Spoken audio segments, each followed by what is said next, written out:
I know if I push the envelope enough, if I go to the extremes enough, I can get there, right? But what I don't know is, how will I perform without all of that assistance? That is a champion. That's a champion mind. Where most people would come off and be like, "Oh man, I'm gonna come up, man. My strength is gonna go down, man. I'm not gonna be as strong as before. This sucks." Oh, but this guy finds another goal. Yeah, I know I'm not gonna be as strong as I was on PEDs, like I've been for the last 10 years. But what can I achieve now on this? Is another goal. How good can I be at this level? What is up? It's your boy Johnny Shrivive, BB Promise and Tell Like It Is. Welcome back to another episode of the podcast, Uncut. Before we get started, guys, I want to show you, a lot of you guys have been asking about our pre-workout, Blue Star Nutraceuticals pre-workout, and it is out, and we did some dope rebranding as well, too. So this was just out last Friday. It's available for you guys as well, too. So go to bluestarnutraceuticals.com, use my code, Johnny10 for 10% off. CEO of the company sent us all these, and it was super nice. Really fancy, dope little thing here. So here we go, drum roll. Boom. Oh, snap. Okay, never mind. Okay. Here we go. So we got a t-shirt here. I'm going to drop this on in a minute. This looks dope, actually. Dope t-shirt. And then here is the new and improved design and our pre-workout pump. Here. There you go. So pump power kick, PPK. So we have like 300. So for the scoop I will take, obviously, with this will be the double scoop. 2 serving and basically getting 300 milligrams caffeine, 6 grams essentially malate, 500 milligrams of augmentine, and PKTP, which is dope too, is 400 milligrams. Then you're getting like the coconut water and the pink lemon sea. So I like that blend in there for just like, replenishing, the salt that you lose when you're training. So like it's not only just a pre-workout, but it's gonna help with like hydration. Just keep your electrolytes up. Those are electrolytes that are there for you. The green is for me, loving this. Basically your caffeine, high in caffeine, essentially malate, good for pump, good for energy, and also just for helping replenish your electrolytes. So bam, it's here for you guys and ready. Let me just put this shirt on right now because it matches. The shirt matches. Get your butt over to bluestarnutraceuticals.com. Grab yourself. It's a new pre-workout t-shirt. The works. Use my code Johnny10 for 10% off. Anyway, guys, let's get into it. We're gonna go over the video. A lot of people have already went over Larry Wheels and basically him not doing steroids anymore. So we're just gonna I stopped steroids. So we're over that video, I stopped steroids. Watch it, I'm gonna give my my opinion on this because it's good to, elaborate on these topics. Seeing guys like this, take a step back. So for the last decade, many of you know I've been using PEDs, peptides, all kinds of performance enhancing drugs. I can relate. And it wasn't until I was 16 that I actually got to join a gym. And shortly after that, we're talking a year, maybe a year and a half, did I start my first cycle, and I've been cycling ever since. He started his cycle when he was a teenager. You know what I mean? I started mine at 28. So regardless, 10 years. I was using for 10 years. Using for 10 years. This would have been my 10th year had I have been continuing to go. But that's young. And my advice is don't start that young at all. If anything at all. Like, I'm not going to tell you to not do steroids. I'm not here to say don't do it because then I'd be a hypocrite. My job is to tell you my experience, and through my experience, what has happened to me. I've been lucky to not have side effects, like anything like significant. I've had low testosterone for sure, those type of things, but I never had like, any crazy side effects where my health is in jeopardy. But starting that young and abusing it that young for a long time can 100% put you in harm's way. So for me, it's not for me to say don't do it. My job is necessarily to just kind of tell you how to avoid falling into that habit. If I can say don't do it at all, don't do it. And then if I can say if you're gonna do it, here's how you should approach it. That's my message now. It's like I can't stop people from doing it. If someone has a phone consult and says, "Hey man, can you talk to me? I'm gonna do my first cycle," and I say, "Sorry man, I don't do that. See you later." I know damn well I know what I need to know about steroids and steroid abuse and use, everything else. So for me to say, "Nah, man, that ain't me. I don't want to tell you what to do," and send you off on your own way, I'm 100% going to assume you're going to get it from someone else, that's some gym bro that's going to say, "You got to do this, and that." And then all of a sudden you got some stupid cycle. And then when you end up hiring me down the road, I got to fix all the shit that whoever told you what to do for your first cycle. So for me, it's like, I'm not going to tell you what to do. I'm going to say, hey, this is the approach that you should take if you're going to. If you're going to start absolutely low. Like absolutely one thing. You don't have to do anything else but one thing. You don't have to have a grocery list of shit to do. Just saying. So now, going completely off isn't an option for me. I cannot produce testosterone naturally. So I'm going to be on testosterone replacement therapy. I've tried post-cycle therapy several times when I first began cycling, and I was unable to recover. Now, TRT for me would be anywhere from as low as 70 milligrams a week. I've heard even lower dosages, to as high as 175. So, look, I'm not an endocrinologist, so I'm not going to act like, for the most part, anyone out here giving steroid advice, we only know what we know by research. I did not go to school and learn hormones, pro-hormone. I did the research and went online like everybody else. I am not qualified to tell you what and what not to do. So anything I say about anything here is based on what I've read from literature, actual, not like, forums, but like I'll go and look up the actual steroid itself and just go through the actual science and whatever of all of it, right? What I'm going to say is this, and here my theory is because the reason why he has to stay on. For me, I'm not going to be on it, and I recovered. So let me just get this straight out right now. I got my results back from, let's just get checked. 576 nanograms per deciliter. That is in the healthy range for a male. And I was like, well, listen, is that a healthy range for a male my age, or is that a healthy range for a male in general? And I was like, no, that's a healthy range for a male in general. So being off of steroids from last October until now and still being off, and then doing the PCT I did a couple months ago has helped me recover to this. My body's able to recover. Now, here's my thing behind that. I didn't start doing steroids until I was 28 years old. I maxed out. I 100% did not max out my natural ability because right now I'm doing things that I never thought I could do.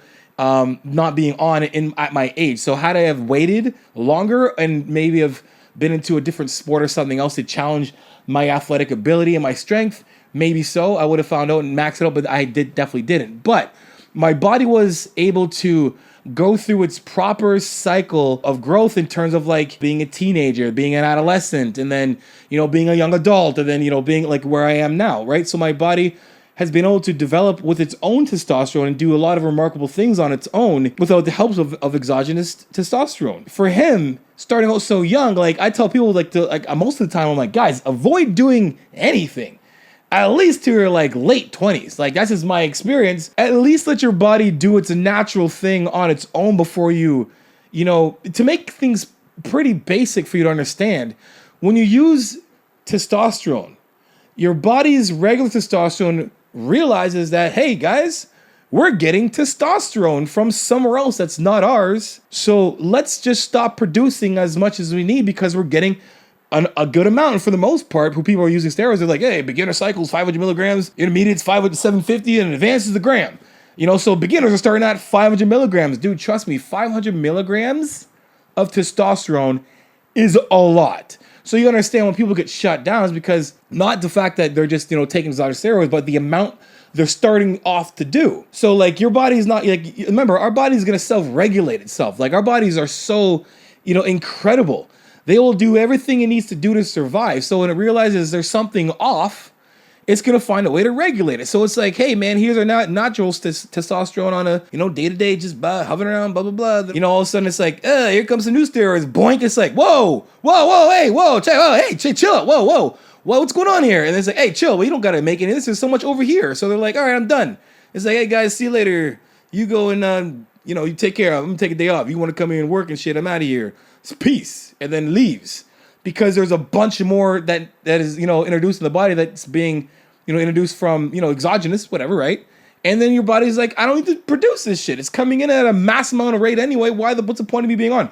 So your body shit shuts down. So you think about that. Like think about your body developing and going through its natural cycle and increase the testosterone from a young age. That whole thing, your body's growing. You're hitting puberty. After puberty, everything else is developing and whatnot, moving forward. And all of a sudden, right when it's about to crack and really, go over the hill in terms of like getting into your 20s, you're like, bam, here's steroids. It's like, I'm done. And then you have a full decade of not really using your own testosterone. So of course he has to go HRT right now. 175, I believe, being on the higher side of being a healthy, natural male in his prime. Yeah. So I say I'll start with 175 and I'll get my bloods done. So I actually read an article by More Plates, More Dates, and he wanted his test levels in the 700s. And he was on 100 mg, got his bloods done, and it came up about 400 and some change. So I'm not saying that I should do exactly what Derek intended on doing for his. Yeah, see, now you get that? Like, so you're explaining that he's saying that right there, then and there, like, 100 milligrams. And I have a lot of athletes get their bloods done and I check them out, whatnot. And I know like some guys who are getting, 150 milligrams from their doctor and it put it over the 90 range. Everyone's different. Everyone's going to react different. But the whole point is that that's the amount. The amounts aren't super large. So the point of doing a bunch of steroids right away doesn't make any sense. Especially for those who are out there just trying to like build muscle and look good. The amounts people are doing, the people that are doing steroids and the reasons for them doing steroids, they're doing way too much. Way too much. I just want to look good, have abs. It's like, why you on DECA, Test, Tren, Anavar, Anadrol? Why? Like, you know what I mean? Some things are not necessary. But when it comes to being on HRT, HRT is prescribed by a doctor. You're doing your own HRT, like I've done my own HRT dose. That's why I say HRT dose. My doctors aren't prescribing me anything. So if you're gonna get this stuff done and get your bloods checked, get them to do it all. Don't you get, you just do your own shit, get it from Jimmy Joe Steroids, and then you go to the doctor like, hey, I get my bloods done. You get it back. Oh shit, it's up. It's too high. I'm gonna go down to whatever. It's like, you don't know what's in the bottle half the time. Let's be serious. But I think 175 is a good place for me to start. And if I speak with my doctor and we get my bloods done and we see that it's more than what's necessary, then I'll decrease it. But I certainly won't increase it anytime in the near future. So what did this mean with my 1,000-pound deadlift? Well, I'm not calling it quits on it. I am putting the brakes on attempting PRs like that at the moment. Larry was like, yeah, I'm gonna come off steroids and I won't be able to do the 1,000 pounds anymore, but I can still do about 7. It's like, guys, that's what happens when you have foolishly amazing genetics and then you use heaping amounts of steroids. That's what happens. Like you get next level, like you get like my man here should have played Black Adam. I'm sorry, Rock, but your boy Larry Wheels, if he can act, you'd be out of a job. I mean, might be able to actually be the real Black Adam. I'm pretty sure Larry Wheels could take a regular sized human being like this and just chuck somebody. I want to see Larry Wheels or like one of them big like strongman dudes take somebody by the shirt and just chuck you. I want to see how far a human, like, that's what I think about, like when it comes to like, superheroes and shit, when they take somebody and just toss them, they're like, if they go like, 20 feet back. I want to see how far they can. Sorry. I totally believe 100% that this break from steroids, because he's obviously going to go back again and do it for whatever reasons, obviously for the reason he wants to achieve that goal. I can totally understand and see that actually being achieved because his body being able to take a break for that long. I'm talking not necessarily just a break from steroids, but like the movements, like that alone, your body needs a break. And people understand that when they're doing both. When you use steroids, you're taking the governor off your car and you're able to like, you can bury the needle now, right? You gotta understand what kind of a car, what your car looks like when you can bury the needle. Let's take 2 Mustangs. One Mustang stock and one Mustang's, the governor's off. They're both stock to the tits, right? And you take the governor off the one and you burying the needle and you ride it for the same amount of time. One guy's burying the needle, the other person is driving as fast as it can stock. That they're going to need to have a little bit more maintenance done probably earlier, more often than the stock car. Taking a break is going to help definitely with this when it comes to him, like, rebounding and coming back and be able to, achieve that goal, which I believe he can. Now, that's what you have to understand when you're training. When you're training and doing steroids, a lot of you guys are totally looking past all the other stuff that you need to do, which is like your body maintenance, right? And that's for people who are on steroids or not. You guys, like, if you're not on steroids or not, whatever you should be doing, your mobility, massage, whatever, just because. If you're on gear, you need to be doing that even more because your body's able to do a lot more than a natural person. But again, you're building a lot more muscle too. Taking a break from hard, heavy lifting and steroids is a very smart thing to do. I tried to rush the training because I had a few weeks left to work with. Shouldn't have taken the vacation in the first place. Regardless, I did what I did, came back. and tried to rush the process, got injured in the process. So that has taught me that I don't gain anything by trying to rush things. If anything, I'm rushing myself into an injury. So that might have been probably the best advice that you can get, because that is like advice that you can take to anything in your life. To anything in your life, you can apply that easily and win from it. Everything that you anything that you have to put a lot of work into, any goal that's worth achieving that needs hard work and dedication is not gonna like happen overnight. Like you got to take your time. Take your time to build a proper base and foundation. So when you continue to move and grow, you have a great base and foundation. If you don't, you rush the process, your foundation is very soft, and then eventually you just crumble. You crumble on your own. And that's a lot of time people want to rush a process in training. They just want to get as strong as possible, but their base isn't necessarily as strong, and they end up just getting injured. They just end up injury after injury after injury. Or, I'm racing super bikes. The people that get injured the fastest are the ones that are out there just like, I want to become fast. I want to be able to hit this track and get a good time as fast as possible. All of a sudden, they're off every freaking turn. They're getting themselves hurt, right? You got to take your time when it comes to your goals. Take your time, because whatever your goal is, I hope that your goal that you're trying to reach is something that you want to keep for the rest of your life and then achieve more goals after that. So if you're rushing all the time, like, you might as well just slow this shit down. Slow down. With that said, more than that 1,000-pound deadlift, for you to understand my perspective, seeing what I'm capable of on TRT is more of a priority to me, is more exciting. It makes me feel invigorated. Going for a 1,000-pound deadlift, as exciting as that is, I've been on PEDs and hitting PRs the last decade, for 10 years straight. So I know if I push the envelope enough, if I go to the extremes enough, I can get there, right? But what I don't know is, how will I perform without all of that assistance? Larry's this is a dope video. That is that's a champion mind. Where most people would come off and be like, oh man, I'm gonna come off, man, my strength is gonna go down, man, I'm not gonna be as strong as before, this sucks. But this guy finds another goal. Yeah, I know I'm not gonna be as strong as I was on PEDs like I've been for the last 10 years, but what can I achieve now on this? Is another goal. How good can I be at this level? You know what I'm saying, right? But that is how you guys should look at things. When it comes to your goals, you might have a setback of some sort, or something that might seem to be a setback. And it could just be another level that you need to get better at. If you have a setback somewhere, or something that comes around that you're not expecting, or maybe you are, attempting to do something that's not as invigorating as, the previous goals, it's still another avenue of your life that you haven't dominated yet. That's how I think. That's my mindset, literally. I was like, and I showed you guys in the video, I was like, I want to see how good I can be just where I'm at. Like, okay, cool, I've done all this. I've done the steroids. I've done the bodybuilding. I've been the best in my country, as an amateur. I won, my pro card. I've been able to go and compete with the best of the best. I've played football at the almost the highest level I can play football. I've won championships. I've done all that stuff.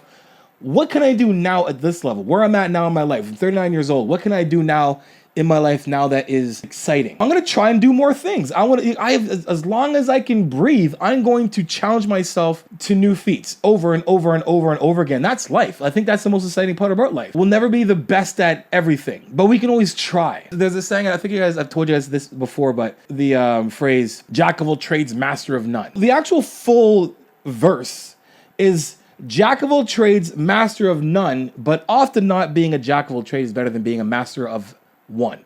Yeah, so it's like, jack of all trades, master of none is a figure of speech used in the reference to a person that has dabbled in many skills rather than gaining expertise by focusing on master of one. Because the fact of the matter is, PEDs make a tremendous difference in your physique, in your strength, in your psyche, your recovery, more than I think more than general population I think understands. Because the time I did cycle off, albeit my T levels did crash, the changes were night and day. I mean, I remember losing 30, 40 pounds coming off cycle within a few weeks. I remember going from like a 550 bench to like a 4-5 for 1 rep bench. We're talking 20 to 30% of a drop in strength, 20 20 to 40 pound drop in body weight. I was 255, around 255 when I stopped using. And I am 225 right now. I weighed myself this morning, right? That's 25-pound drop. And I literally have been, trying to. But regardless, that is completely true. That and my strength, oh my God, like my strength is, nowhere near, not even close. How I respond that way. So that's what I want to find out. And this experiment will go on indefinitely. And I think it'll be interesting for me to embark on a journey that no one has seen before. I haven't seen it for myself. It will bring out a different side of me, and it will force me to be more disciplined with everything. That means food, recovery, training. When you're on cycle, you can get away with a lot. You can make mistakes. You can be a bit lazy sometimes. You can have less discipline. How many times have I said that steroids, literally, steroids bridge the gap to a lot of things that natural competitors or natural people cannot get away with? And that's so true, and we'll kind of close here in a second. Granted, I have great genetics. I responded well to it, and I've had great coaches, and I've made plenty of mistakes along the way. But I've had a lot of success on PEDs against others who are also on PEDs. So I can't attribute all my success to PEDs, but I know that they have made a significant impact on my physique and my achievements and feats of strength. So I want to eliminate that and put myself at a baseline of 175 mg per week. We're gonna stop there. And I think it's a great thing for him to do. You know what I mean? Like, it's, doing it for so long as he is just going to be best for his overall health, everything else. I think it's a very positive video to watch for anybody who's thinking about, I want to do steroids, or, I don't really care what speculations people have of why he's stopping or whatever it is. I don't care. That's not the point here. The point here is a guy like this that at his level of, where he's at in the world in terms of where he is, the upper echelon of athletes on the planet. This is a well-known athlete here that knows that, hey, I'm going to take this next step in my life where it's going to be healthier and there's going to be successes there, but acknowledging all those things and letting people know that, look, this is what's going to happen. If you do it, this is what happens. And if you stop, this is what I'm going to go through. And I'm glad that he put this out, because all of this is gold. All of it is gold. If you're looking at going down the dark side, just do your research. Be smart about it. Understand the risks that will come 100% with this with using. Do your best to get help, from an actual doctor. If you're young, if you're 18 or in your 20s, I would say don't. I would say wait as long as you possibly can, because for me, it's like, I love that where my body is right now, I'm capable of doing this, not on anything.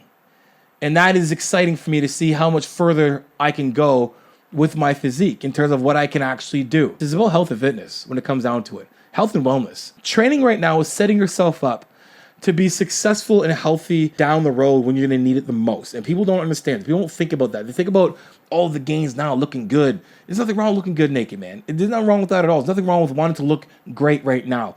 But your focus should primarily be, first and foremost, your health. Because what you do now is going to come back at you down the road in life. My grandpa said the best quote ever. He's like, your body's like a car. What you put in it will determine how long it's going to last. And it's very true. If you decide to freaking kick the shit out of it right now, and you might be able to do it looking good, but down the road, it's going to be when you need to be the healthiest the most, and you can't get back time. You can't learn how to be mobile when you're 70. I mean, you can, but at that point, things have already messed up. Right? Let's get all the work done now and be as healthy as we possibly can now. Let's do it now so that down the road, when we need it the most, we're laughing. We're enjoying life. The quality of life is that much better because we can bend, squat, play sports, run, do all those things with the grandkids and stuff later down the road. That's what we want. It should be what you want. Anyway. Hope you guys enjoyed the video, guys. If you did, man, make sure you guys like, subscribe, and share. Come with the tell like it is, transparent, vulnerable truth. For coaching, johnasheed.com. If you want to know more about coaching, guys, book yourself a 50-minute or 30-minute consult. At the end of the consult, I deduct it off any package that you pick. Also, guys, hit those discount codes or promo codes that will save your life and change your life for the better. And, guys, add me on Instagram and TikTok. Send your progress pics, your training pics, and your video clips. And I'll repost it for you because you know how it is. Iron sharpens iron. Progressive overload your life. In the meantime, keep dream chasing. Peace.